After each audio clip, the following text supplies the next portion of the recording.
Est-ce qu'on peut dire un puissant amen? Est-ce que tu peux dire un puissant amen?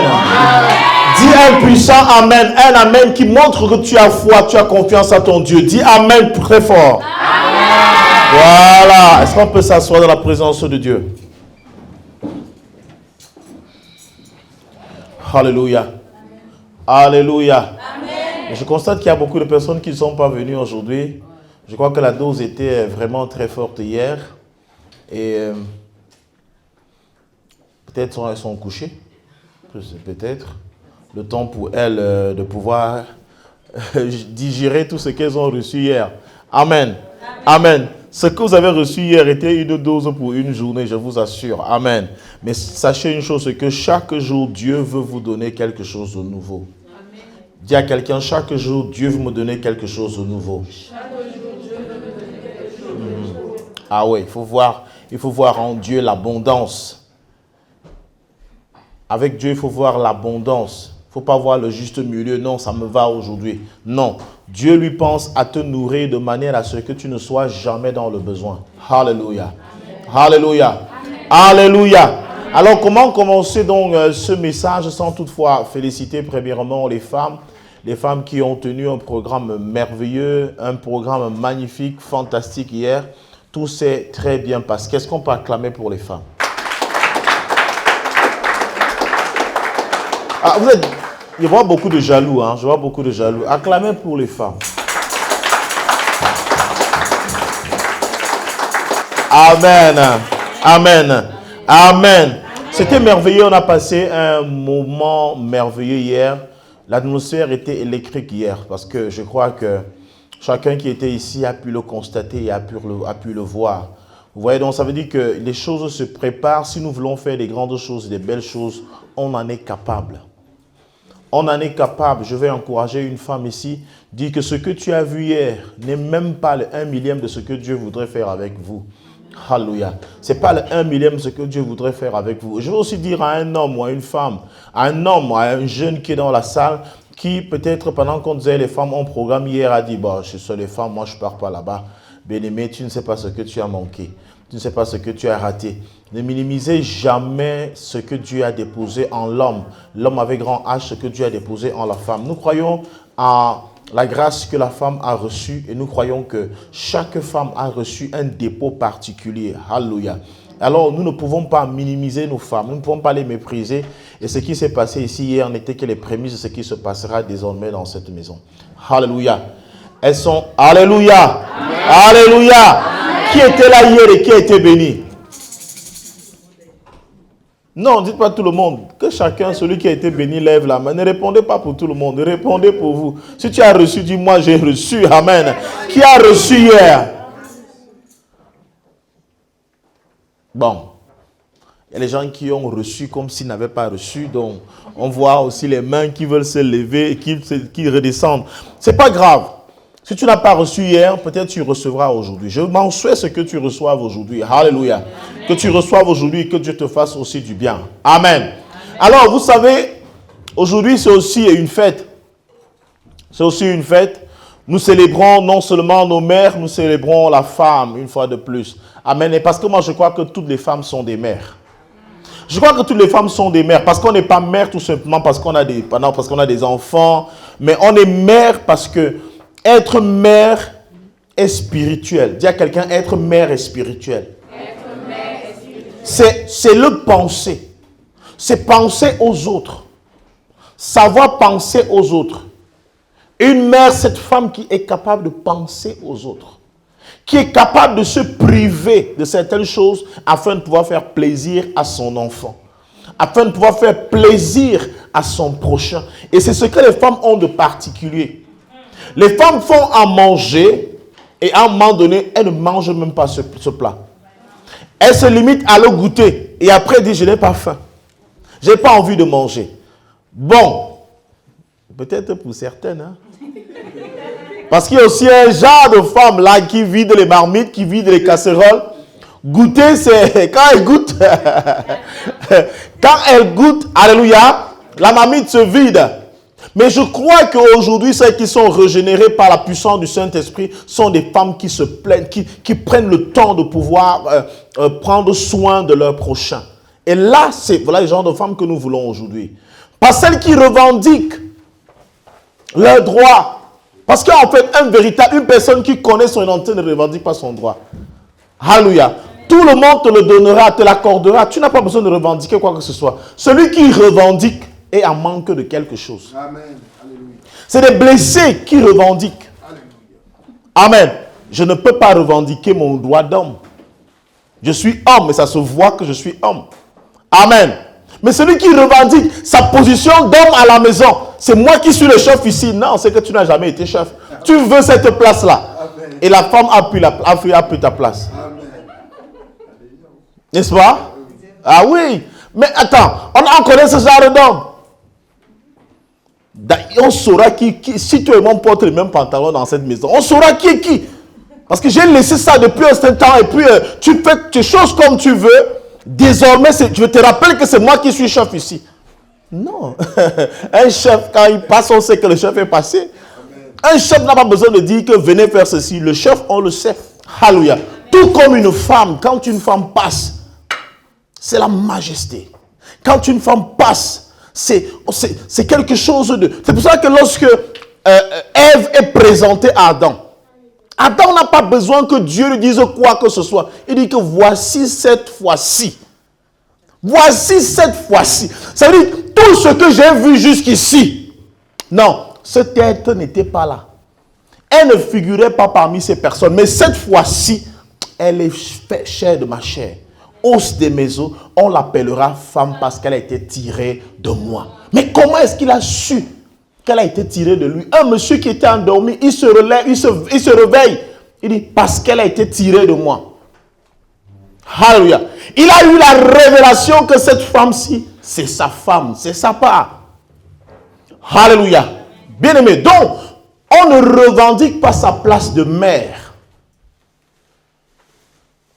C'est moi qui suis ta mère. Si elle n'était pas portée 9 mois dans mon ventre, tu sauras. Ça là, ça c'est une femme qui n'est pas femme. C'est une mère qui n'est pas mère. Amen. Une mère, parce que là c'est presque la malédiction. Tu le dis sans le savoir. Si ce n'est pas moi qui t'ai porté dans le ventre pendant 9 mois. Bon, si ce n'est pas toi, qu'est-ce qui va se passer? Et si c'est toi, qu'est-ce qui va se passer? Alléluia. Alors nous célébrons donc ces mères qui connaissent leur véritable place et qui ne la revendiquent pas, qui savent que les hommes connaissent notre importance. Alléluia. Nous célébrons les femmes ici, nous célébrons les mères. Est-ce que quelqu'un peut acclamer pour les mères ici?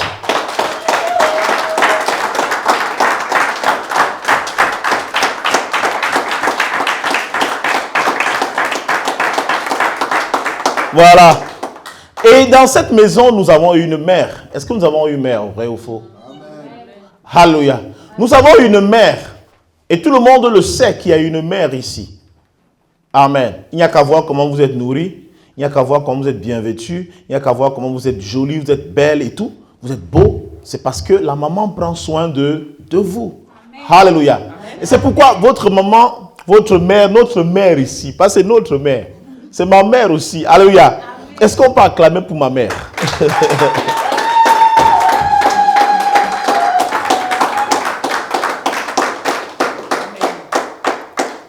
Alléluia. Peut-être on aura un moment spécial pour cela, pour célébrer véritablement les mères et toutes les mères du monde entier, peu importe le lieu où vous êtes. Même si on ne vous reconnaît pas cette place-là, Dieu vous reconnaît cette place. Amen. Même si les gens vous méprisent, Dieu vous reconnaît ce droit, il vous reconnaît cette place. Amen. Et nous voulons aussi rappeler aux jeunes, aux enfants, chacun de nous ici est un enfant. Chacun de nous ici est un enfant. Peu importe l'âge que tu as, tu es l'enfant de quelqu'un. Tu es l'enfant d'une mère. Peu importe que tu aies la calvitie, les cheveux blancs aujourd'hui, que tu aies la barbe, tout ce que tu peux avoir, que tu aies des enfants. Alléluia. Amen. Tu as été issu aussi des entrailles d'une femme, d'une mère. Tu te dois de respecter toute femme. Amen. Nous voulons ainsi parler aux jeunes hommes, vous qui répondez aux femmes n'importe comment, elles sont vos mères. Ne répondez pas aux femmes n'importe comment, on ne parle pas à la femme n'importe comment. C'est un être sacré. Tu maudis la femme, tu te maudis toi-même. Même si elle n'est pas, vous n'êtes pas parenté, tu la maudis, tu es maudit. Parce que celle que tu maudis est la mère de celui que tu voudras rencontrer demain. Et la porte sera fermée parce que en fait, tu as maudit sa femme, sa mère. C'est des relations, c'est une relation dans laquelle nous sommes éternellement. Tant que nous sommes sur cette terre, on sera toujours dans cette relation. Amen. Tu méprises la mère de quelqu'un, automatiquement la terre va te mépriser. Parce que la terre et la mère sont féminins. Ce sont des sœurs. Alléluia. Amen. La mer et la terre, c'est des mots féminins. Ils sont sœurs. Tu maudis la mer, la terre sait que tu as maudit sa sœur. Et elle te maudit. Alléluia. Et beaucoup de personnes vivent cette malédiction-là. Tu as méprisé une mère quelque part, peu importe le pays dans lequel tu étais. Tant que tu es sur cette terre-ci, la terre te reconnaît que tu as maudit sa sœur quelque part. Tu t'es moqué de sa sœur quelque part. Tu l'as méprisée quelque part. Elle aussi, elle te méprise. Au lieu de te produire des bons fruits, elle te produit plutôt des ronces. Alléluia. Alléluia. Donc, c'est la fête de mère, bonne fête de mère une fois de plus. Mais ce jour, je viens avec un message, je viens avec une parole. Alléluia. Est-ce qu'on peut dire yes? Yes. Est-ce qu'on est relax là? Yes. Est-ce qu'on peut commencer? Yes. Est-ce qu'on peut commencer? Bon, je commence premièrement par vous pardonner tous. Parce que je sais que lorsque je le disais, chacun sait qu'il a offensé une femme quelque part. J'ai vu des gens bizarres. Dieu nous dit, vous avez reçu le devoir, le pouvoir de pardonner des péchés aux hommes sur la surface de la terre. Vous le savez, n'est-ce pas? Nous sommes aussi là parce que nous sommes capables de pouvoir vous pardonner. Je déclare que tout mépris que tu as eu vis-à-vis d'une femme par le passé, toute promesse que tu as eue que tu as faite à une femme par le passé et que tu n'as pas respectée, cette promesse peut être une malédiction pour toi. Mais je déclare ce matin, tu es délivré de cette malédiction au nom puissant de Jésus. Amen. Il dit, ce péché t'est pardonné au nom puissant de Jésus. Amen. Que Dieu te pardonne. Je scelle cela sur la terre, que cela soit scellé au ciel et que cela prenne effet à partir de ce moment au nom de Jésus-Christ. Alléluia. Amen. Alors, soyez donc maintenant relax, vous êtes bénis. Alléluia. Alléluia. Alors, Dieu peut-il aussi m'exaucer?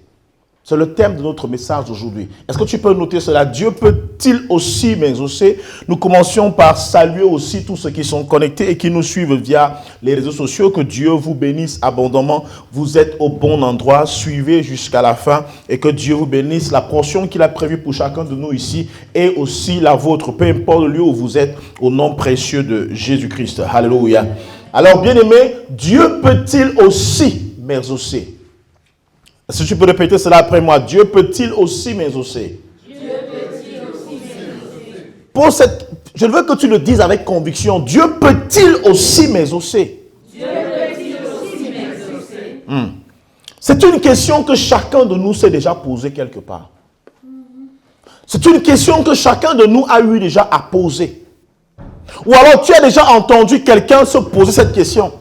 Pourquoi? Parce que lorsque la personne se regarde, lorsque la personne considère son passé, elle considère son présent, elle dit non. Quand je vois qui je suis, quand je vois ce que je fais, ce que j'ai eu à faire, non. Pasteur, votre histoire de Dieu, ce n'est pas pour moi. J'ai fait beaucoup trop de choses. J'ai trop pratiqué le mal. J'ai tué, j'ai fait ceci. Et la personne est prête à te citer tout ce qu'elle a eu à faire.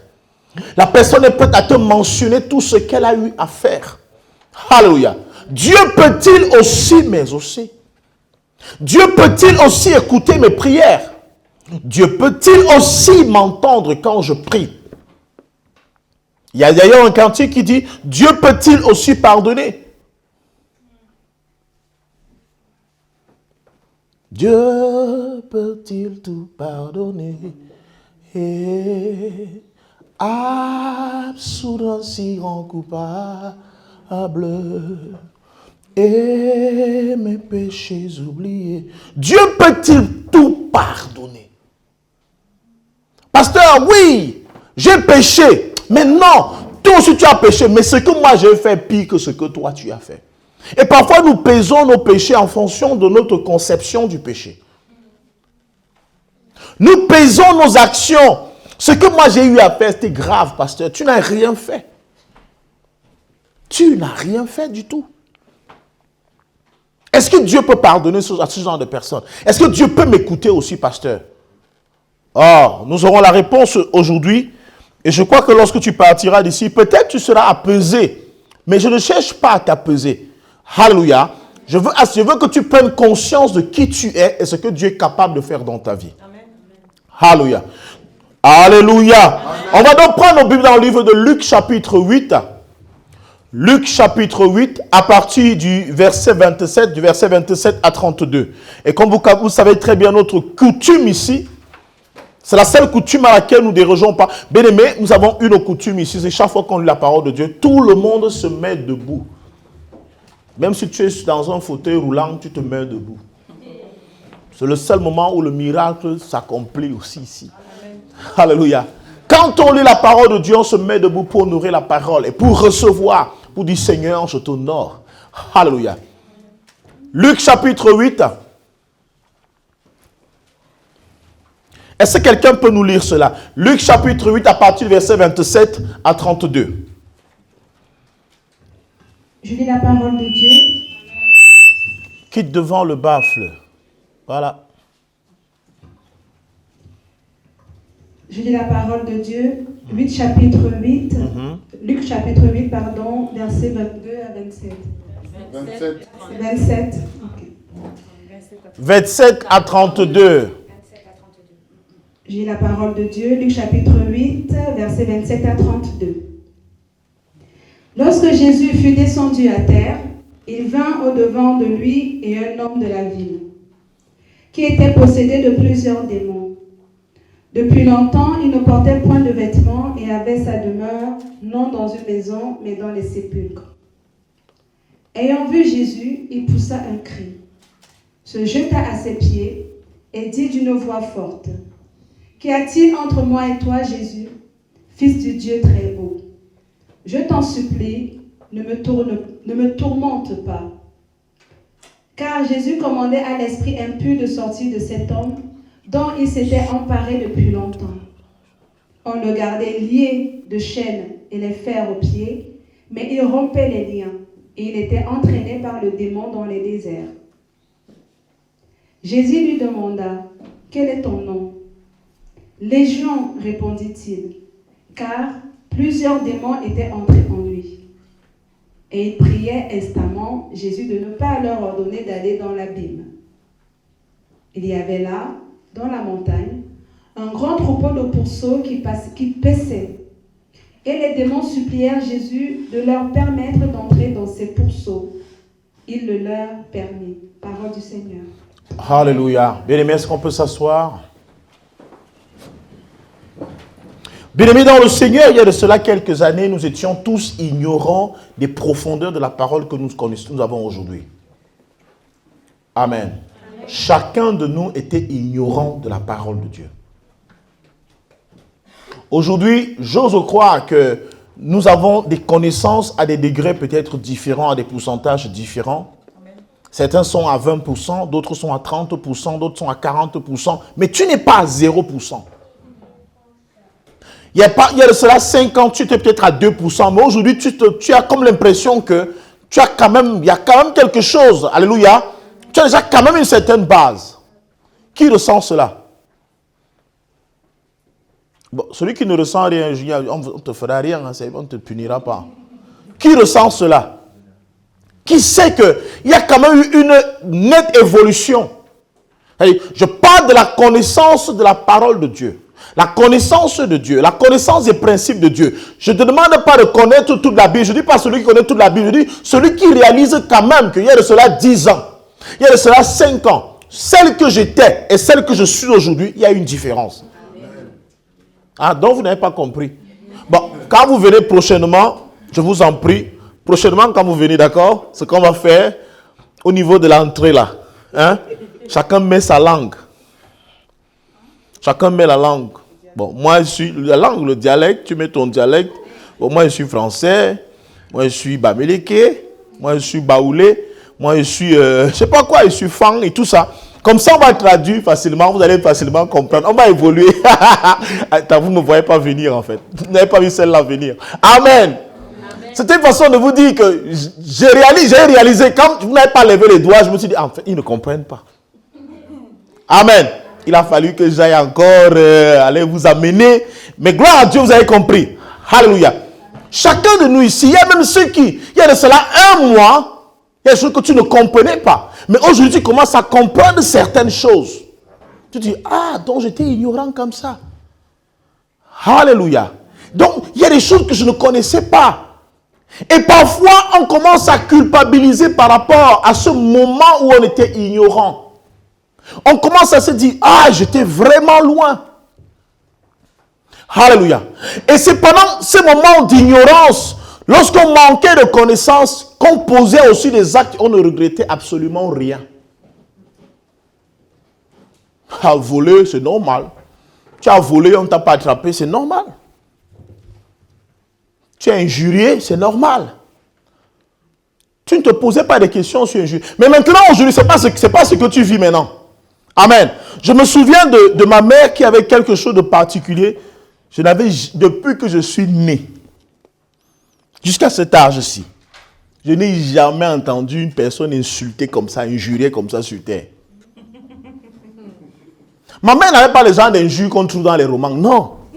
Ce n'est pas le genre d'injures qu'on trouve dans les livres. Ce n'est pas le genre que tu vas écouter hier, tu dis que j'ai écouté ça quelque part. Où elle créait, où elle inventait. Donc quand elle t'insultait, bien aimé, tu as comme l'impression qu'on t'avait déshabillé. Non seulement déshabillé, on enlevait ton vêtement, on a commencé à arracher la peau. Tu veux seulement mourir en fait.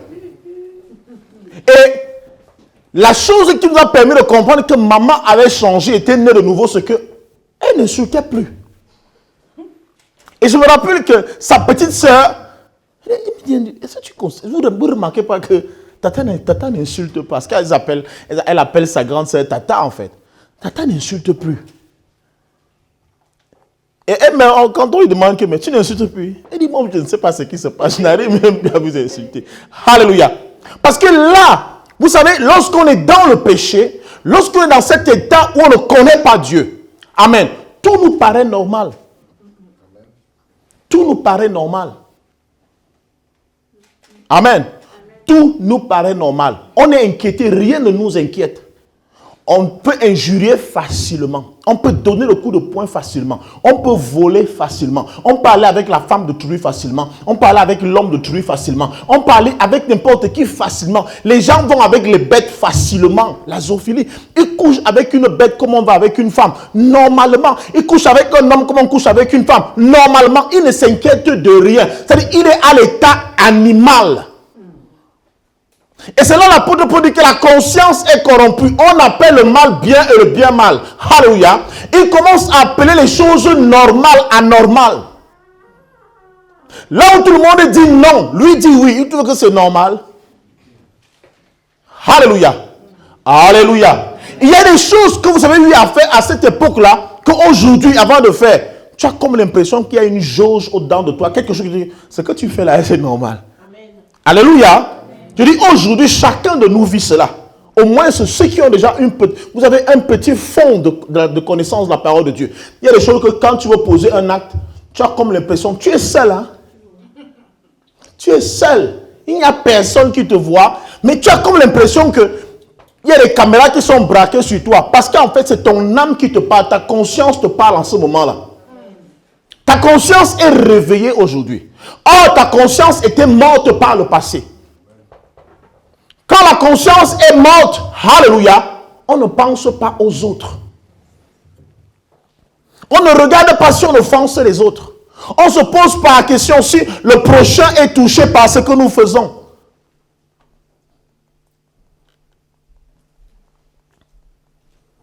Vous croyez que c'est facile? Quand vous voyez un homme qui détourne des milliards, vous croyez que c'est un homme normal, ça? Que l'argent qui est orienté pour la société, pour un projet de la société, construction d'un hôpital par exemple, tu détournes tout.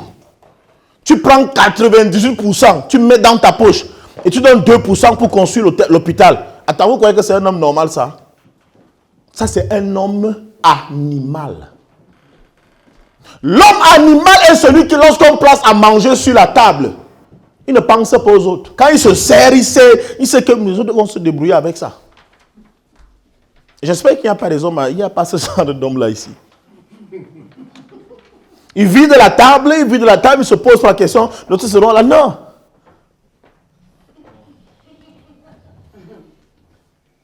Ah, s'il y a ce genre d'homme ici, vraiment que le feu du Saint-Esprit vous touche là où vous êtes et que vous soyez délivrés. Qui pensent à eux, ils ne pensent pas aux autres.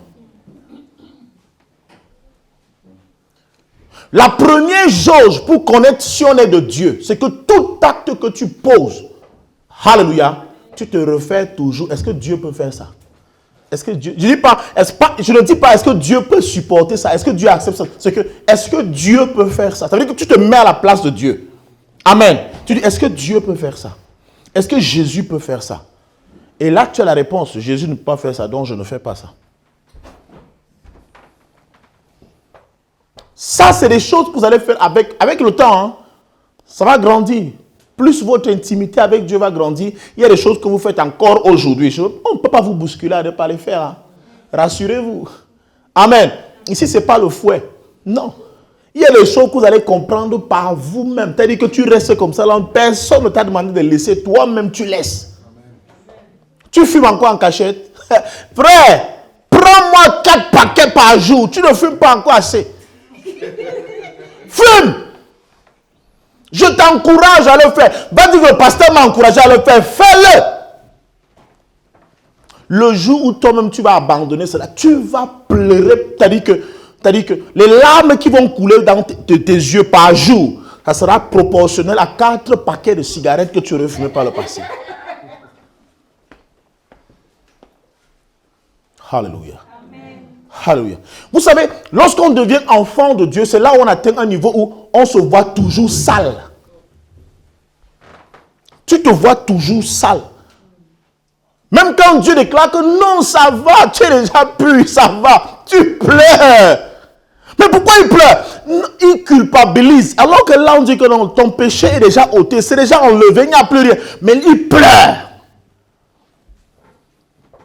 Pour le moment, c'est normal. Tu n'as pas mal, ça ne te dit absolument rien. Alléluia. Qui n'a pas connu encore, qui n'a pas encore connu cela? Il dit, à ton petit niveau, le petit niveau de connaissance que tu as, il y a déjà aussi les petites choses que tu commences à laisser. Que ceux qui ne connaissent, qui n'ont pas ta petite connaissance, ne parviennent pas encore à laisser. Ils font ça normalement. Et ils sont stoïques, ils sont sans gêne. Mais toi, tu ne peux plus le faire aujourd'hui. Tu ne peux plus le faire. Si vous voulez qu'on mène un peu une petite étude, vous allez commencer à citer vous-même ce que vous avez abandonné. On ne vous a pas demandé de les abandonner. Vous-même, vous allez commencer à les quitter. Tout doucement. Tu veux te droguer, frère? Ma soeur, tu veux te droguer? Non, drogue-toi bien. Deviens reconnu. Et quand tu vas abandonner, alléluia, quand ça va te quitter, parce que ce n'est pas un désir d'abandonner, non, le désir ne viendra pas. C'est que toi, tu te rendras compte que mon corps ne mérite pas ceci. Dieu ne peut pas accepter que je fasse ceci. Alors je laisse tomber. C'est exactement là la preuve, à un moment donné, que nous avons connu le Seigneur. C'est là la preuve que le Seigneur habite en nous. S'il y a encore des choses que tu fais, tu trouves que c'est normal, alors que selon la parole de Dieu, ce n'est pas normal, il y a encore un problème. Ça veut dire qu'il y a encore du travail. Et le travail se fera. Alléluia. Ce travail se fera. Bon, maintenant, je parle aujourd'hui à ceux-là qui ont conscience qu'ils ont déjà abandonné leur ancienne vie. Amen. Mais qui continuent de se voir sales. Tu crois que tu es toujours impur devant Dieu. Au point même quand tout le monde prie, tu n'oses pas élever la voix parce que je ne suis pas digne, Seigneur. Voilà ce que la religion nous a enseigné. Hein. Toujours dire, Seigneur, je ne suis pas digne. Mais attends, mais où est-ce que Dieu a dit dans la Bible que vous devez reconnaître que vous n'êtes pas digne? Pendant que lui passe son temps à élever l'homme, l'homme lui passe le temps à se rabaisser. Et on va appeler cela, ce n'est pas de l'humilité. Ce n'est pas de l'humilité ça. Amen. L'humilité, ce n'est pas reconnaître qui tu es. Non. L'humilité, c'est se faire tout petit devant celui qui est grand. Amen. C'est reconnaître le statut de celui qui est grand au devant de toi. Dis, tu es grand, je suis petit, je suis à ton service. Pas ni, je ne suis qu'un pauvre pécheur. Vous avez vu un riche pécheur, c'est-à-dire quelqu'un dit, moi je suis riche dans le péché. Pauvre pécheur, aie pitié de nous, pauvre pécheur. Les gens sont restés pauvres pécheurs toute leur vie. Tu es pauvre pécheur, ça n'a jamais rien changé. Alléluia. Alléluia. Bien aimé, lorsque nous avions donc une conscience morte, on posait des œuvres des ténèbres sans pouvoir se poser des questions. On ne doutait de rien. Mais aujourd'hui que nous sommes dans le Seigneur, aujourd'hui que notre conscience est revenue à la vie, on commence à avoir même peur. On a comme l'impression que nous ne méritons pas certaines choses. J'ai envie de te parler ce matin. J'ai envie de te dire quelque chose ce matin. Je veux te rassurer ce matin. Toutefois, pas moi, mais l'Esprit de Dieu. La Bible nous raconte une histoire ici. La Bible déclare que Dieu, Jésus-Christ, est descendu. Et pendant qu'il descend, il est face à un monsieur. C'était un monsieur. Il est face à un jeune homme. Mais ce jeune homme, quand on le voyait, semblait être seul. Oh, il n'était pas seul. Dis à quelqu'un, il n'était pas seul. Parce que dans ce même corps habitaient plusieurs personnes. Dans un seul corps habitaient plusieurs personnes. Ici, on parle de légions. Pour parler de légions, c'est au moins à partir de 100. Ça veut dire qu'en un seul corps habitaient 100 personnes, 101 personnes, plus la personne qui devait normalement vivre dans ce corps. Parce que ce corps appartenait à quelqu'un. Mais il y a d'autres personnes qui sont introduites dans ce corps qu'on appelle les démons. La définition de démon, c'est quoi? Un démon, c'est quoi? Allons-y, nous sommes à l'école du Saint-Esprit. Un démon, c'est quoi? Un esprit impur. Jusque-là, c'est pas correct. C'est un peu ça, mais ça ne donne pas exactement la profondeur du mot. Amen. C'est quoi un démon? Quand tu entends démon, ça te renvoie à quoi? Esprit maléfique. Esprit maléfique. Quand tu entends un démon, ça te renvoie à quoi? Esprit satanique. Ils sont tellement gentils. Esprit satanique. Esprit satanique, c'est quoi? Esprit démoniaque, c'est quoi? Le diable, c'est qui? Satan, c'est quoi? Vous voyez comment vous comprenez la parole de Dieu, non? Vous voyez comment vous comprenez la parole de Dieu. Attendez. Je crois que nous devons aller à l'école. Amen. Pardonnez-moi de le faire.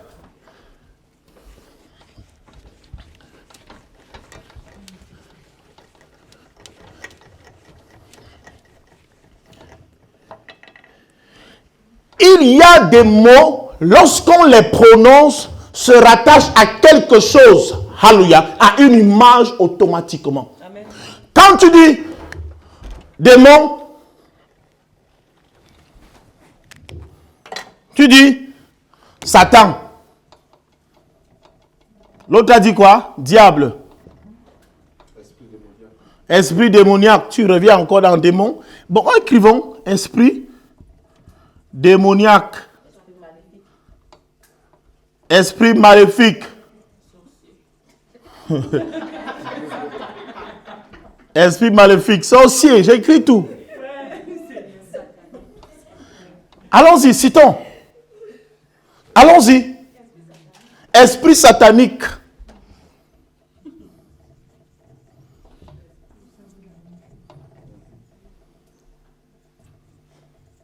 Le mal, les ténèbres. Le mal, les ténèbres. Un esprit surnaturel.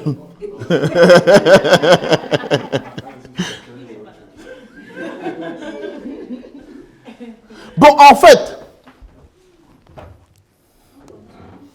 on peut continuer. Vous allez vous rendre compte que vous allez toujours dire la même chose. Et la même chose parce que jusqu'ici, ça ne définit pas ce que c'est qu'un démon. Amen. Pour définir quelque chose, il faut trouver sa particularité. Ce que vous avez dit, ce n'est pas faux, hein, mais ça ne donne pas la particularité. Quand on dit sorcier, c'est un très beau mot. Satan, c'est un très beau mot. Esprit satanique, c'est trop beau. Diable, c'est beau. Mais, pourquoi le diable est appelé diable? Qu'est-ce qu'il fait? Qu'est-ce que le démon fait? Il nous détourne. Alléluia. Il fait quoi? Donc, du bien. Vous voyez que quand vous définissez de la sorte, on commence à voir exactement pourquoi le démon est mauvais. Or, quand tu dis esprit maléfique, amen. Nous devons comprendre que, alléluia, quand on parle de démon, on voit la vie de l'homme en danger.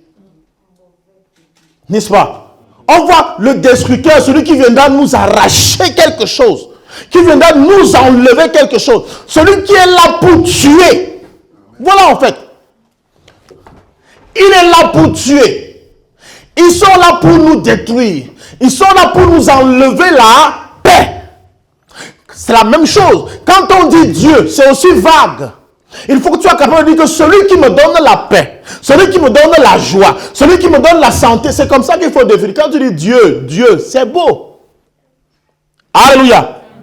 Pourquoi on parle de démon? Le démon, non. C'est cet esprit qui t'arrache ce que Dieu t'a donné, qui t'enlève la paix, qui t'enlève la joie. C'est celui qui détruit tout ce qui est de bon dans ta vie pour apporter ce qui est de mauvais dans ta vie. Définition simple. Alléluia. Le démon est là pas pour faire ami avec toi, mais pour détruire ce que tu as de bon dans ta vie. Ça veut dire que là où tu dois avoir le travail, lui il apporte le chômage. Là où tu dois avoir la vie, il apporte la mort. Là, il te voit être heureux, il dit non, il faut que je travaille, celle-ci doit être malheureuse tous les jours de sa vie. C'est ça le travail du démon. C'est la bonne définition du démon. Est-ce qu'on est ensemble aujourd'hui? Est-ce qu'on est ensemble? Ça veut dire que chaque fois qu'on va mentionner démon, ne lui donne pas un bon qualificatif. Un mot simple. Ne dis pas esprit démoniaque. Ne dis pas sorcier. Ne dis pas Satan. Alléluia. Dis celui qui veut m'arracher la paix. Vous comprenez très bien. Ça veut dire le destructeur. Le destructeur. Il est là pour détruire. Il le persécute. Il t'arrache la paix. Alléluia. Alors la Bible déclare donc que cet homme était habité par Saint-Esprit qui arrache la paix. Vous voyez un peu comment on définit la chose. Est-ce qu'on est ensemble? Est-ce qu'on est vraiment ensemble? Je n'aimerais pas avoir l'impression de parler seul. Amen. Alors, on dit que cet homme, en un seul homme,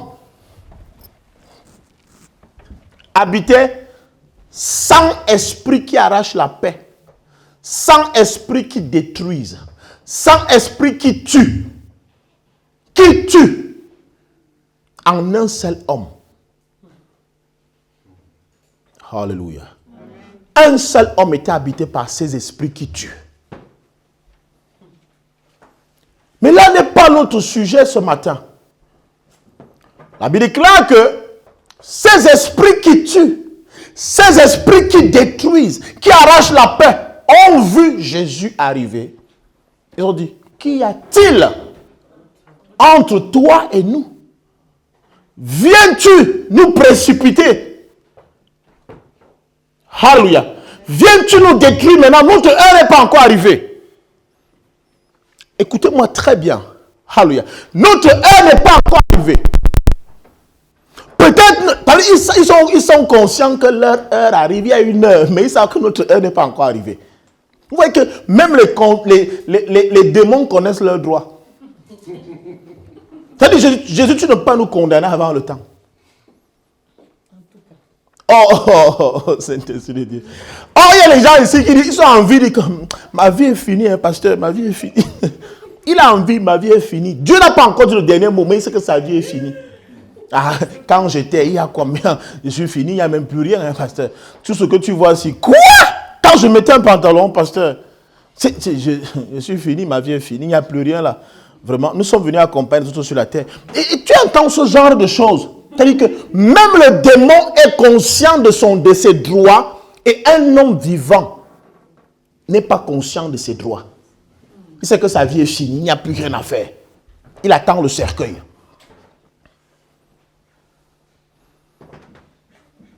Que veux-tu? Que nous veux-tu? Qu'est-ce que tu nous veux? Est-ce que notre temps est arrivé? Notre heure n'est pas encore arrivée. Alléluia. Ils vont faire quelque chose. Ils vont faire quelque chose d'extraordinaire. Et cela va nous démontrer encore la dimension de Dieu. La dimension de Dieu. Alléluia. Ils sont des esprits destructeurs. Ils sont des esprits. Ils ne pêchent pas de temps en temps, mais ils pêchent tout le temps. Ils ne font pas le mal de temps en temps, mais leur identité, leur ADN, c'est le mal. C'est la destruction. C'est le destructeur. Ils gâchent les vies. Alléluia. Mais ceux qui gâchent les vies vont quand même prier Dieu. Ne nous détruis pas. Ne nous envoie pas là-bas. Envoie-nous là-bas. Alléluia. Ils vont quand même prier. Est-ce que vous n'êtes pas encore dans cette dimension? Vous n'avez pas encore compris. Vous n'avez pas encore compris. Vous n'avez pas encore compris ce qui se passe. Alléluia. Ils sont là. Leur vie, leur rôle, c'est détruire les vies. Alléluia. Leur rôle, c'est de détruire les vies.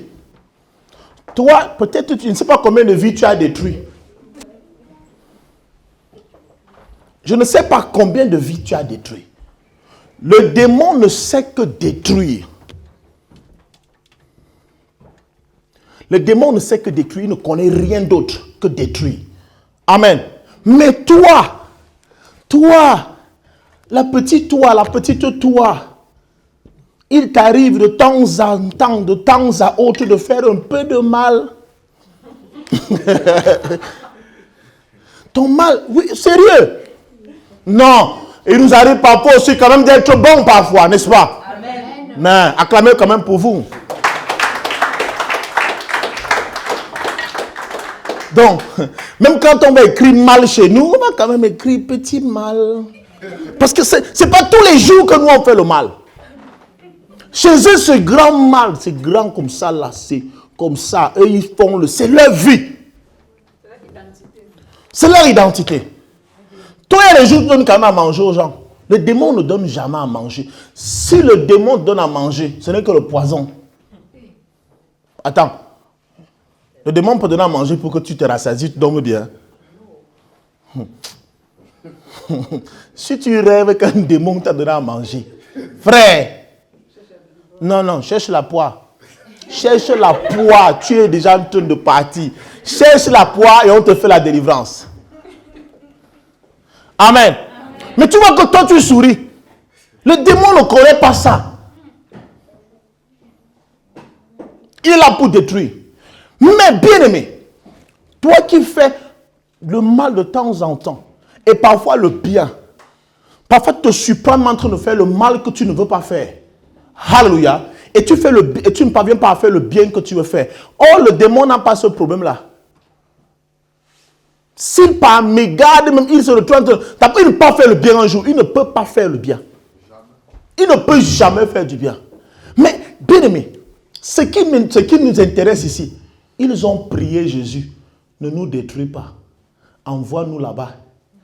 Alléluia. Et Jésus avait la capacité, avait le droit de pouvoir leur dire, je ne vous envoie pas là-bas parce que vous faites le mal. Vous détruisez les vies. Je vous envoie dans le feu. Je vous détruis maintenant. Vous n'aurez pas droit à la vie. Mais il a quand même exaucé à leur prière. Amen. Mais toi, tu crois qu'avec le petit mal que tu fais, Dieu ne peut pas t'exaucer.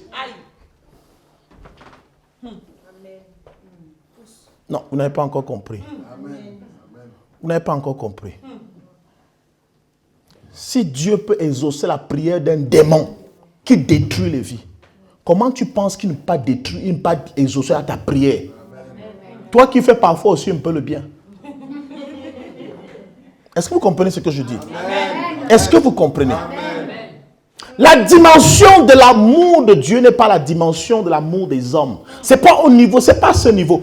Il est dans le livre d'Ésaïe chapitre 43. Ouvrons ensemble. Ésaïe chapitre 43.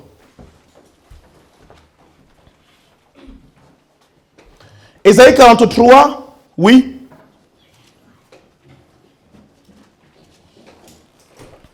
Versets 21 à 25. On se met debout, Olga, et tout le monde, diaconesse, tout le monde. Soyez vivants, vivants. Jusqu'au bout, je veux te suivre. Oui. La parole de Dieu, oui. Ésaïe 43, versets 21 à 25. Le peuple que je me suis formé publiera mes louanges. Et tu ne m'as pas invoqué, ô Jacob. Tu ne m'as pas invoqué, ô Jacob, oui. Car tu t'es lassé de moi, ô Israël. Tu t'es lassé de moi, ô Israël. Tu ne m'as pas offert tes brebis en holocauste. Tu ne m'as pas offert des brebis en holocauste. Et tu ne m'as pas honoré par tes sacrifices. Je ne t'ai point tourmenté pour des offrandes. Et je ne t'ai point fatigué pour de l'encens. Tu n'as pas appris d'argent acheté pour moi. Des aromates.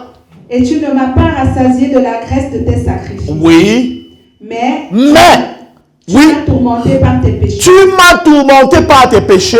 Tu m'as fatigué par tes iniquités. C'est moi. Écoutez très bien ceci. Attends. Écoutez. Vous voyez tout ce qu'il a énuméré avant. Amen. Il dit, tu n'as pas fait ceci. Tu n'as pas fait cela. Tu ne m'as pas donné ceci. Tu ne m'as pas donné cela. Mais. Oui. Tu m'as tourmenté par tes péchés. Par tes iniquités. Oui. C'est moi. Moi qui efface tes transgressions. Pour l'amour de moi. Alléluia. Qu'est-ce que Dieu veut dire ici? Il dit, je ne te pardonne pas parce que tu as prié. Je ne te pardonne pas parce que tu as donné. Parce qu'en termes de donner, même tu n'as rien vu. Si tu ne m'as pas rassasié par tes sacrifices. Alléluia. Tu ne diras pas, j'ai été pardonné parce que j'ai beaucoup prié. J'ai été pardonné parce que j'ai beaucoup jeûné. J'ai été pardonné parce que je pars à l'église tous les jours. J'ai été pardonné parce que je fais ceci, parce que... Il dit que s'il faut même compter ces choses-là, parce qu'il y a beaucoup de personnes qui disent, non, Dieu m'a pardonné. Le jour que j'ai confessé mes péchés, le jour que j'ai donné ma vie à Jésus, Dieu m'a pardonné. Bien aimé. Il dit, même façon donner là, tu n'as pas donné. Parce que même rassasié, tu ne l'as pas rassasié. Au contraire, tu l'as même tourmenté par tes péchés. Mais dit, même comme tu ne m'as rien donné et que tu m'as tourmenté par tes péchés, je te pardonne pour l'amour de moi-même.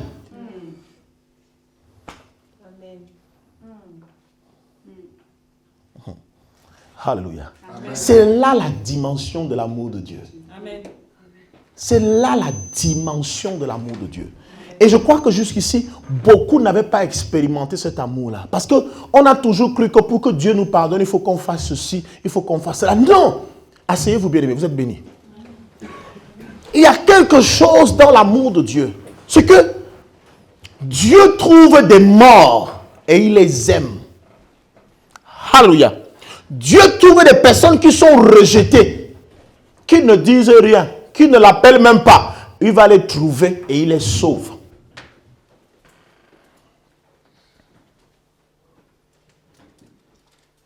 C'est Dieu qui est venu à nous. Personne de nous n'est allé à Dieu. Est-ce que vous savez cela? Que c'est Dieu. Il dit, c'est moi qui vous ai aimé le premier. C'est moi qui vous ai choisi. Je l'ai expliqué ici une fois. Que selon notre statut dans la foi, selon les Écritures, nous étions tous morts par le péché. Amen. Nous étions donc des morts. Nous étions des morts. Mais Dieu a aimé des morts. Qui parmi vous ici peut dormir avec un mort? Qui parmi vous ici peut aimer un mort? Bon, c'est vrai aussi. que les gens aiment les deuils aujourd'hui. Parce que c'est aussi une occasion pour eux de s'enrichir.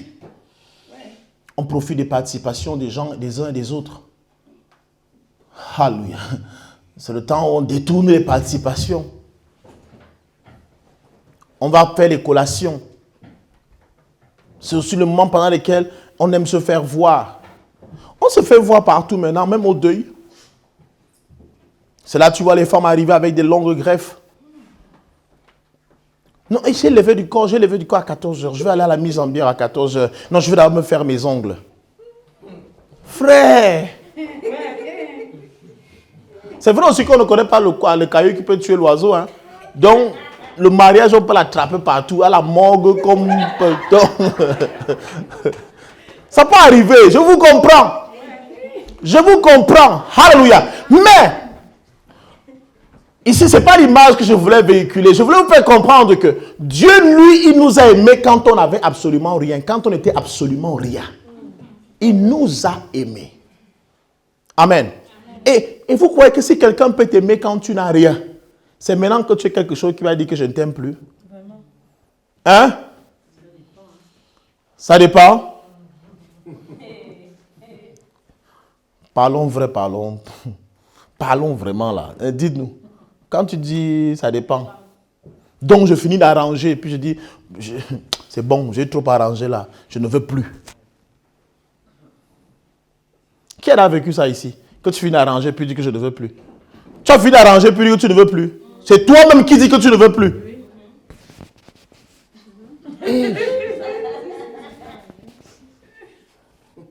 Non. Cela ne se peut pas. C'est-à-dire, écoute, voici l'image. Je vais dans un marécage, dans la boue. Je prends un morceau de boue, parce que je sais qu'il y a de l'or dedans.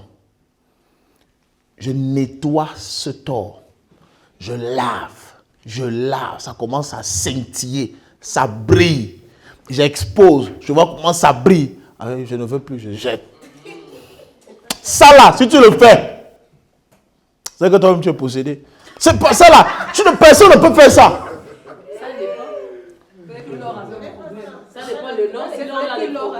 Et, oh, c'est l'exemple que moi je veux prendre. Pourquoi? Parce que, regardez. Quand vous le prenez dans la boue, vous ne savez pas qu'il est de l'or.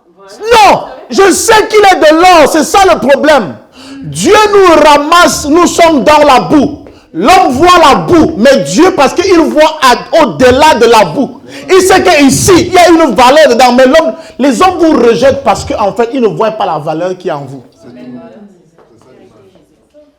Vous comprenez un peu? Ah, moi, je vous avais déjà compris depuis. Je vous avais compris depuis. Oh, c'est pas ça. C'est pas ça. Parce que regardez ce qui se passe.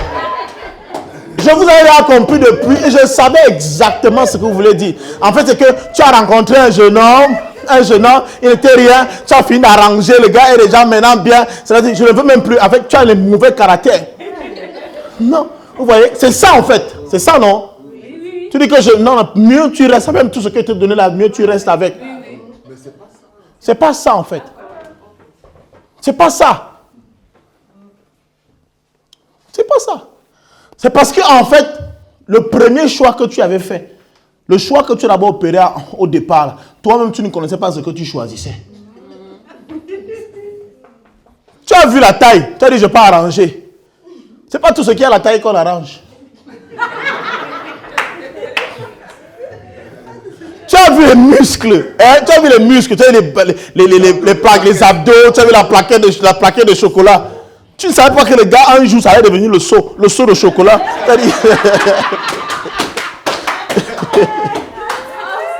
La vision n'était pas bonne. Tu avais une mauvaise vision. Est-ce qu'on peut acclamer le Seigneur? Non, tu n'avais pas une bonne motivation. C'est pourquoi, bien aimé, il faut toujours faire des choses avec l'approbation de Dieu. Dieu, parce que Dieu lui voit au-delà du voile. Le voile, c'est quoi? C'est cette membrane que nous avons. Quand tu vois quelqu'un, tu dis, ah, c'est un bel homme, c'est une belle femme, c'est ceci, il est bien, le travail ici est bien. On choisit même parfois les emplois comme ça. Tu t'investis quelque part, après tu réalises que donc c'est le travail qui allait venir me tuer. Tu abandonnes, tout ce que j'ai fait là, je vous laisse avec. C'est parce que en fait, tu as choisi par la convoitise, tu as validé par la convoitise. Les femmes, vous validez beaucoup par la convoitise, par la vue. Quelqu'un sent bon, tu dis que c'est mon mari. Quelqu'un parle bien, tu dis c'est mon mari. Quelqu'un donne de l'argent, c'est mon mari. Bien aimé, ça là, c'est pas comme ça qu'on évalue un homme qu'on aime. C'est pas comme ça qu'on évalue. On ne choisit pas une femme en fonction de ce que tu as vu. Alléluia. Parce que c'est en fonction de ce que toi tu as vu. Quand cela disparaîtra, tu vas jeter la personne. Le caractère ne se voit pas. Le caractère se vit. Le caractère ne se voit pas, mais le caractère se vit. Or, celui qui cache son caractère, il peut le faire pendant 10 ans, il te cache son caractère. Même 20. Tu n'aimes pas les gars qui ronflent. Le gars étudie les rythmes, comment pour ne pas ronfler. Pourquoi ne pas ronfler la nuit? Comment ne pas ronfler la nuit? Comment ne pas ronfler la nuit? Il peut réussir à le faire. Pendant 15 ans, il ne ronfle pas. On dit non, couche-toi sur le ventre. Non, couche-toi sur le... C'est quand tu couches sur le dos que tu ronfles. Il a appris ça. Et il va s'arranger à ce que tu ne l'entendes jamais ronfler. Mais 15 ans après, le gars est rentré, il est fatigué. Il ne se contrôle pas. Il ne se contrôle pas. Il ne se contrôle pas. Il ne sait pas que tu es dans la... que tu vas arriver. Hey! Frère!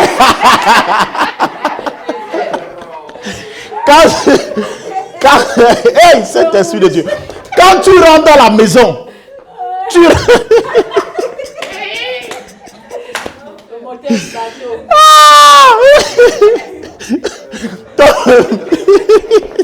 Donne-moi de l'eau, pardon. Ah, non, pas, je ne suis pas à ce niveau-là. Bien aimé. Alléluia. Alléluia. C'est-à-dire, tu rentres chez toi. Tu rentres chez toi. Quand tu passes par la porte, que Dieu te bénisse.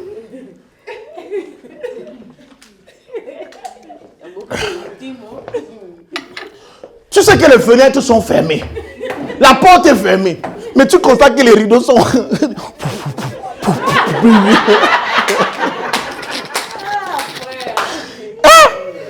C'est comme si on avait mis un groupe électrogène dans la maison. Toi-même, tu vois, ça dit que... Hey! Hey!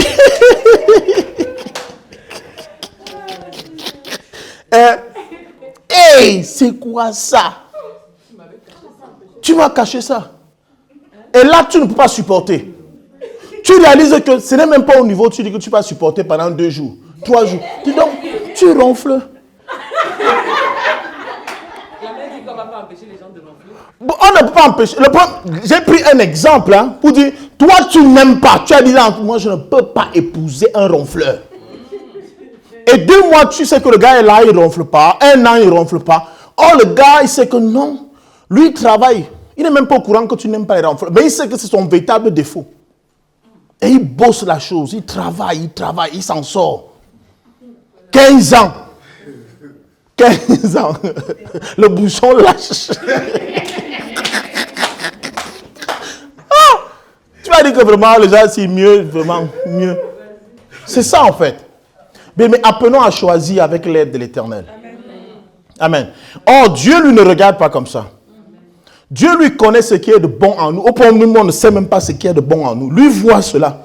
Il dit, voilà, celui que vous appelez rejeté, jeté là, vous l'avez jeté dans la poubelle, moi, je peux le ramasser. Et quand je vais le ramasser, vous verrez ce qui sortira de ceci. Et c'est ce que vous êtes, en fait. Combien de personnes parmi nous ici ont été tous rejetées par le passé?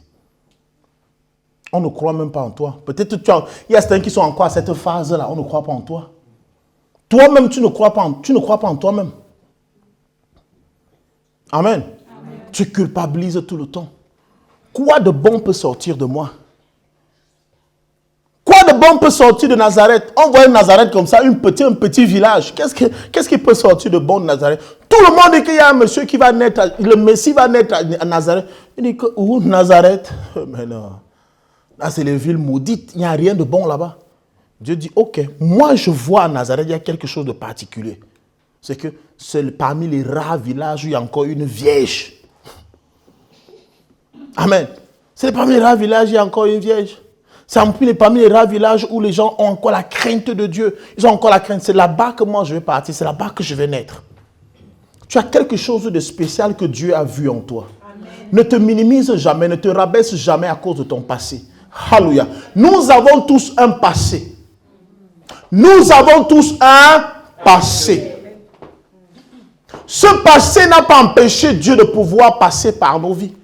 Ce passé n'a pas empêché Dieu de pouvoir nous voir, de pouvoir te voir. Alléluia. Dieu te voit tel que tu es. Dieu peut t'exaucer. C'est ce que je vais te dire aujourd'hui. Dis à quelqu'un, je suis aussi exauçable. Si Dieu peut exaucer un démon, je ne suis pas un démon. Qu'est-ce que j'ai fait de si mauvais au point de Dieu ne pas m'exaucer? Mais il y a un problème pendant que nous prions, c'est que le démon qui supplie Jésus de ne pas le jeter à la géhenne, mais de plutôt l'envoyer dans les pourceaux, c'est parce qu'il sait que Jésus a la capacité de le faire. Mais toi, quand tu pries, parfois tu n'as même pas la foi de ce que tu demandes. Parce qu'il y a ça, vous voyez un peu. La Bible déclare que tu crois. On va lire cela. Jacques chapitre 2, verset 19. Vous allez rester assis, on va lire cela. Jacques chapitre 2, verset 19.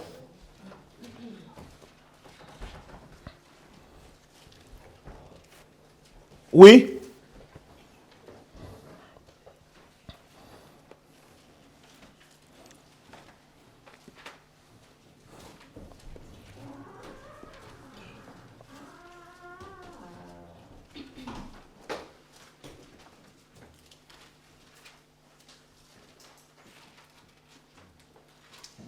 Je lis la parole de Dieu. Oui. Jacques chapitre 2, verset 19. Tu crois qu'il y a un seul Dieu. Oui. Tu fais bien. Tu crois qu'il y a un seul Dieu, tu fais bien. De croire qu'il y a un seul Dieu, oui. Les démons le croient aussi. Les démons le croient aussi. Et ils tremblent. Et eux, ils tremblent. Amen. Amen. Ça veut dire que les démons tremblent parce que lui, il a rencontré Dieu. Toi, tu trembles parce que tu as entendu parler qu'il y a un Dieu qui existe. Ça veut dire que vous ne pouvez pas manifester devant Dieu de la même manière. Vous ne pouvez pas prier Dieu de la même manière. Les démons prient connaissant le Dieu qu'ils prient. Toi, tu pries connaissant le Dieu, quelqu'un t'a raconté qu'il existe un Dieu. Tu crois que le Dieu existe? Oui, parce qu'on te l'a dit. Mais le démon sait que Dieu existe parce qu'il l'a vu. Et il sait qu'il a été menacé par Dieu. Donc, automatiquement, quand tu pries Dieu, il sait que ça existe. Oh, nous prions pour essayer. Je m'en vais aussi essayer, ça peut marcher à l'église aujourd'hui. Je veux voir si moi aussi ça peut marcher avec votre pasteur là. Je m'en vais aussi voir. Bien aimé, si tu es là pour essayer, ça ne va pas marcher. Les démons n'étaient pas en train de supplier Jésus ici parce qu'ils pensaient que ça pouvait marcher. Ils savaient que ça doit marcher. Il n'y a que lui pour nous envoyer dans les pourceaux. On ne peut pas partir de nous-mêmes. Parce que si les démons pouvaient partir d'eux-mêmes, ils seraient partis dans les pourceaux avant de demander à Jésus. Alléluia. Mais on dit, il n'y a que Jésus qui peut nous envoyer dans les pourceaux. Il n'y a que lui qui peut nous orienter ailleurs. Alléluia. Amen. Quand tu pries, est-ce que tu crois que tu peux recevoir ce que tu demandes? Amen. Quand tu pries, est-ce que tu crois que tu peux recevoir ce que tu demandes? Beaucoup de personnes ne prient jeûnent, pour recevoir. Et le Seigneur me fait comprendre quelque chose. La parole me dit, mon fils, est-ce que tu sais qu'on ne jeûne pas pour recevoir, mais on jeûne pour enlever. On jeûne pour enlever, on jeûne pour chasser, on ne jeûne pas pour recevoir. Or, beaucoup de personnes jeûnent pour recevoir. La Bible déclare ceci. Il y a un genre de démon qui ne sort que par la prière et le jeûne. Donc, c'est vrai qu'il ne sort, il ne rentre pas. Ça veut dire qu'on jeûne pour chasser. Amen. On ne jeûne pas pour attirer, mais on jeûne pour enlever. Il y a une différence. Amen. Bon, maintenant, quelqu'un peut dire, non, mais j'ai jeûné pour avoir ceci. C'est pour cela que tu ne l'as pas eu. Prenons un exemple simple. Tu as besoin d'un emploi et tu te mets à jeûner parce que tu veux l'emploi. C'est une mauvaise procédure. On ne jeûne pas pour avoir un emploi. Et quand on reçoit, écoute, je vais expliquer, tu vas comprendre quelque chose. Vous allez comprendre quelque chose. Amen. Amen. On ne jeûne pas pour trouver un emploi. Maintenant, c'est que toi-même, quand tu commences à jeûner, tu es conscient qu'il y a quelque chose qui t'empêche d'avoir un emploi. Amen. Tu es conscient qu'il y a quelque chose qui te bloque et qui t'empêche d'avoir un emploi. Et c'est ce quelque chose-là qui va sortir pendant tes moments de jeûne. Mais toi, tu vas croire que tu as eu le travail parce que tu as jeûné. Mais en fait, c'est que cette chose t'a libéré automatiquement, tu entres dans ta destinée. Tu comprends un peu? Ça ne supportera pas pendant que tu as... Parce qu'en fait, c'est un blocage, c'est un esprit qui est là. Et l'esprit ne supportera pas ton temps de jeûne. Automatiquement, même si tu ne demandes pas de sortir, il part, il sait qu'il n'a plus sa place. Et il laisse ton corps, tu entres dans ton travail. Amen. Alors, qu'est-ce qu'il faut faire? Que de prier pour le mariage. Priez contre l'esprit qui bloque votre mariage. De dire, Seigneur, amène mon mari. Non, pas amène mon mari, mais chasse l'esprit de célibat.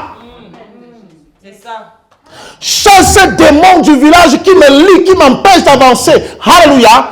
Et quand ce démon par le jeûne et par la prière et par le jeûne, automatiquement il part. Et remarquez ce verset. Ce verset dit, par la prière et le jeûne. Ça veut dire qu'il y a le jeûne et il y a la prière. Il y a la prière sans jeûne. Et il y a le jeûne avec la prière. Et il y a la prière sans... Alléluia.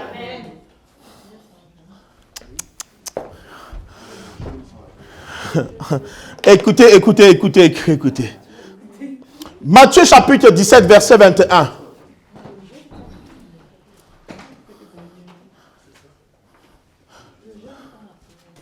On va lire.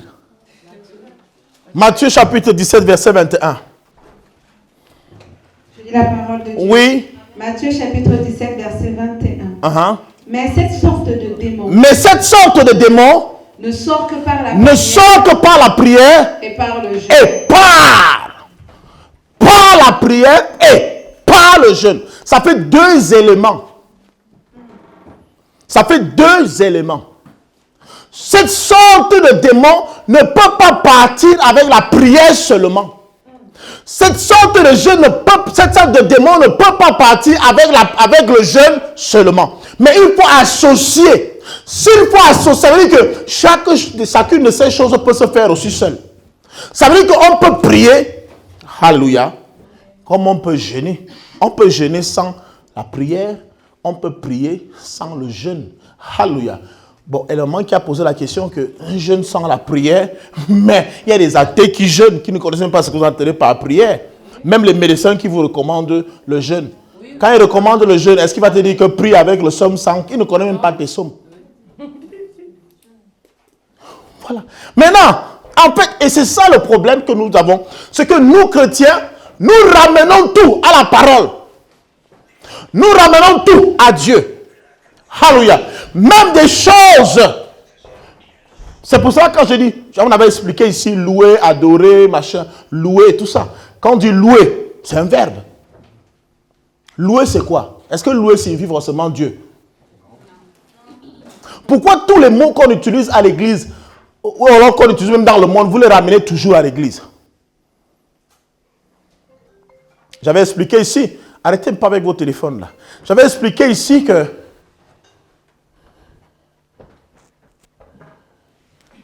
vous voyez ce que vos téléphones là font. Des téléphones possédés avec des mauvaises sonneries, même d'abord comme ça. C'est même pas un cantique. Tu vois, tu m'as déconcentré. Mais je ne veux plus que les téléphones sonnent à l'église, c'est pas bien. Alléluia. Lorsque un ministre fait un discours, en pleine campagne, je ne sais pas quoi, électorale, il va remercier le président de la République pour avoir offert peut-être un hôpital, fait des dons quelque part. Alléluia. Il dit, nous louons les œuvres du chef de l'État. Qui a déjà suivi ce genre de discours? Ça se dit c'est français ou bien c'est pas français? Bon, ou est-ce qu'elle a dit qu'on va louer, on va danser, on va chanter, on va dire que... C'est un mot. Ça veut dire que, et c'est à partir de là que tu dois comprendre qu'il y a des mots que nous ne comprenons pas tout simplement parce que, en fait, on les prend dans tous les sens. Amen. Louer n'a rien à voir.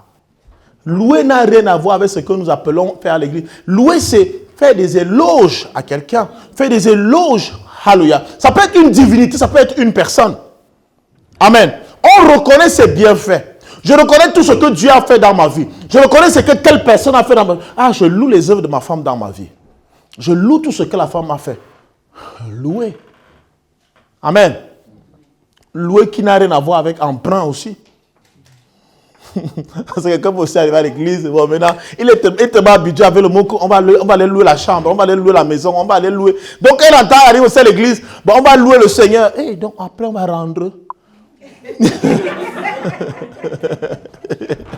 Donc, ne riez pas, bien aimé. Je vous assure que j'étais dans une église quand j'étais tout petit. Je crois, bon, pas tout petit en tant que tel. Je crois en 2002, 2003, 2004. J'avais un frère qui aimait la louange. Il aimait chanter. Mais il ne connaissait pas chanter. Et moi, je chantais dans un groupe. J'étais parmi les chantres. Je composais, j'écrivais et tout. Alors un jour, il me dit, « Stevie, je veux que tu passes chez moi, tu vas m'apprendre certaines chansons. » Il dit, les chansons, lesquelles chansons? Il dit, les chansons que vous chantez souvent là-bas et tout. Je dis, ok, d'accord, on va se retrouver. Je vais donc chez lui. Il me donne, je dis, bon, quelle est la chanson que tu vas apprendre? Il a commencé à chanter. J'avais honte. Parce qu'en fait, tout ce qu'il chantait n'avait rien à voir avec le texte que nous on chante souvent à l'église. Vous comprenez un peu? Il chantait les sons. Parce que je me souviens, je n'ai plus la chanson en tête, mais je vous assure que ça n'avait rien à voir. Or, quand je dis que ce n'est pas comme ça qu'on chante, il dit, mais c'est ce que vous chantez souvent. Je dis, non, nous on n'a jamais chanté ça. Il dit que c'est ce que vous chantez souvent. Ça veut dire qu'on a parfois un problème de compréhension. Même vous savez, ça ne dépend pas du prédicateur ou bien de celui qui chante. Parfois, même les instruments distillent le mauvais son. Amen. On peut être en train de dire ceci, toi tu entends plutôt cela. Si on vous demande de chanter toutes les chansons qu'on chante sur l'église, je suis sûr qu'on va entendre des choses horribles. Et tu es convaincu que c'est comme ça que la chanson se chante. N'est-ce pas? Il dit, même parfois, même Christelle qui rit là, je l'ai souvent suivi, parfois, elle chante. Après, il dit que c'est quelle chanson qui chante comme ça là? Elle dit, mais c'est ça qu'on dit, non? Il dit, ce n'est pas ça. Ce n'est pas ça. Amen. Ce n'est pas ça.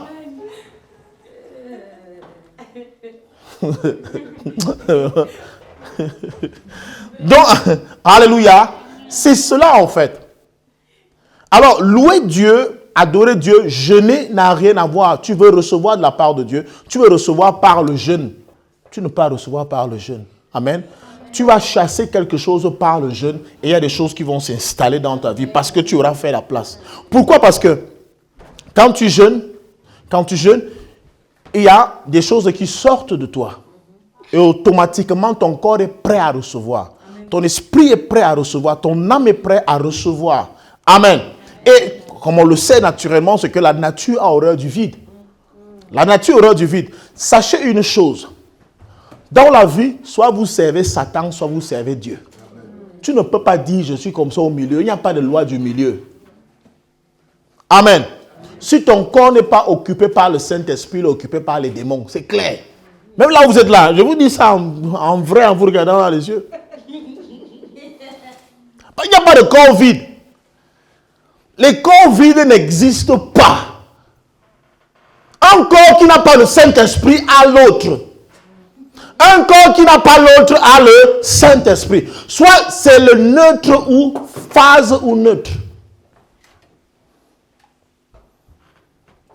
Ça n'a rien à voir. Même si tu ne voles pas, même si tu ne mens pas, même tu as le démon en toi. Il habite en toi. Il est là. Même s'il ne se manifeste pas.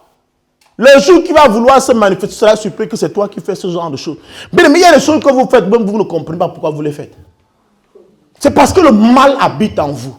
Et vous devez travailler de manière à ce que vous invitez Dieu à habiter dans vos cœurs, habiter dans vos vies. Alléluia. Tout le monde est donc exauçable. Dieu peut exaucer tout le monde parce que Dieu n'exauce pas en fonction de ce que nous faisons. Il ne regarde pas qui nous sommes, mais il nous exauce parce qu'il est amour. Parce qu'il est amour. Vous devez connaître donc la dimension de l'amour de Dieu pour comprendre qu'il peut exaucer à toutes vos prières. Toutes vos prières. Peu importe ce que vous avez été par le passé. Il n'y a pas de démon parmi vous. Personne n'est un démon ici. Mais Dieu exauce même les démons. Il écoute la prière d'un démon et il exauce. Il a permis aux démons de dire comme vous voulez, allez-y. Mais toi, pourquoi toi tu crois que Dieu ne peut pas t'exaucer? Pourquoi tu crois que Dieu ne peut pas te faire du bien? Vous avez plus de valeur aux yeux de Dieu que les démons. N'est-ce pas? N'est-ce pas, on a plus de valeur aux yeux de Dieu comparé aux démons? Donc, est-ce que tu vas te ramener, tu vas te rabaisser au point où tu crois que le démon a plus de valeur aux yeux de Dieu comparé à ta personne? Je n'ai pas ceci, je n'ai pas cela, pasteur. Et pourtant, les démons, ils prient, ils reçoivent. Toi, tu pries, tu ne reçois pas. Pourquoi? Peut-être parce que tu n'as pas la conviction de qui est ton Dieu. Il faut que tu connaisses ton Dieu. Il est amour. Ils peuvent avoir exaucé le démon par miséricorde. Mais n'oublie pas, entre le démon et toi, aux yeux de Dieu, tu es sa prunelle. Amen. Aux yeux de Dieu, tu es sa prunelle. Alléluia. N'oublie jamais cela. N'oublie jamais cela. Il t'arrivera peut-être de tomber, mais relève-toi. Il t'arrivera de faire des choses abominables, mais relève-toi. Car le démon, même s'il ne se relève pas, il sait qu'il va prier, il va recevoir. Mais toi, parfois, tu tombes, tu ne te relèves pas parce que tu as peur. Alléluia. Tu es la prunelle des yeux de Dieu. Est-ce que quelqu'un peut se mettre debout ce matin?